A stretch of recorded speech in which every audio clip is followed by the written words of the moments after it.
I have a friend who was recently diagnosed with stage 4 cancer. An awful diagnosis for anyone at any stage of life. But as a 48-year-old father of 4 with 2 in elementary school, it has shaken everyone in our community. He's now in a daily battle to stave off cancer, provide for his family, and both parent and husband well. In preparing themselves for the long days and years to come, my friend and his wife decided to downsize their home, moving from a 3,400 square foot home to 1,800. They saw the move as an opportunity to save money, time, energy, and effort for the long journey ahead. A journey that would require strength, focus, faith, energy, and intentionality. They hadn't lived in their larger home for long before the diagnosis. In fact, I still remember the first time I visited, Christmas last year. It was for a party, and their home, the larger one, was decorated wonderfully. All of this was before the arrival of cancer into their lives. My wife and I arrived for the party and offered our hosts the first thoughts that entered our mind. Your new home is beautiful. Thank you for having us over. As the party attendees continued to arrive that evening, I watched as many had similar greetings for their host and hostess. Your house is gorgeous. Your home is beautiful is a customary greeting, I know, but these compliments were not empty words of praise. The house guests were genuinely impressed with their host's home. We are a culture and society that loves big houses and expensive furnishings and decorations. Most people spend their lives, and if current stats on household debt are correct, most of their money pursuing bigger and bigger homes in nicer and nicer neighborhoods. In fact, the average American home has nearly tripled in size over the last 60 years, all while the average American family has decreased in members. And if all this increased space isn't enough, 10% of us rent off-site storage and 25% are unable to park even one car in their double garage.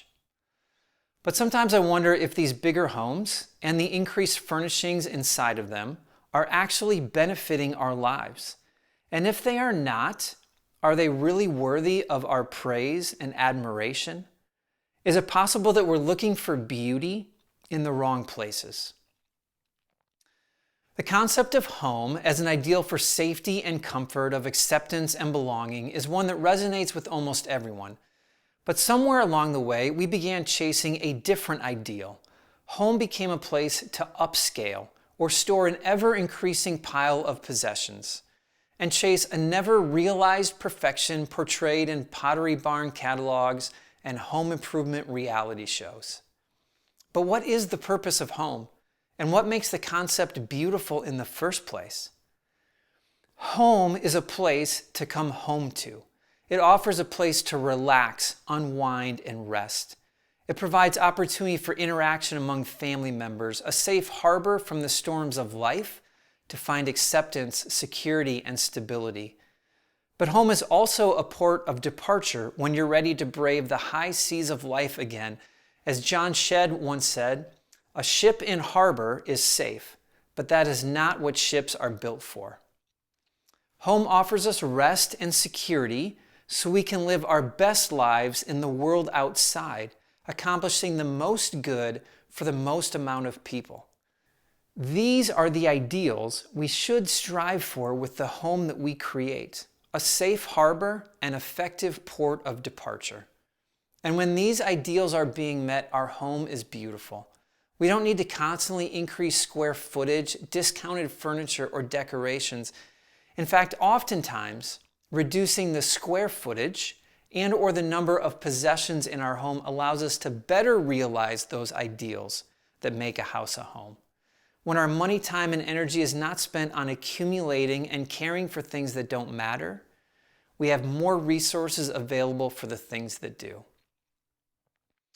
Recently, my wife and I dropped off dinner at our friend's new, smaller home. It had been a long day for them, full of scans, doctor visits, consultations, and treatments. We didn't intend to stay long. They needed rest as much as they needed a fresh meal. However, while dropping off the food, I asked my friend how he was liking his smaller home. He said, "It's great. I no longer have a mortgage payment because we removed that burden when we downsized. We're in a more stable position financially, which is important to me. Sure, he said, we're still adjusting to living in smaller quarters as a family, but this house is easier to clean and take care of, so I can focus more on things that matter. Most importantly, it's bringing us closer together as a family. And Joshua, that is the thing that means the most to me right now as I fight for my life and theirs.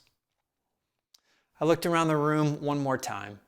I saw a family growing together, better prepared in this smaller space for their difficult journey ahead.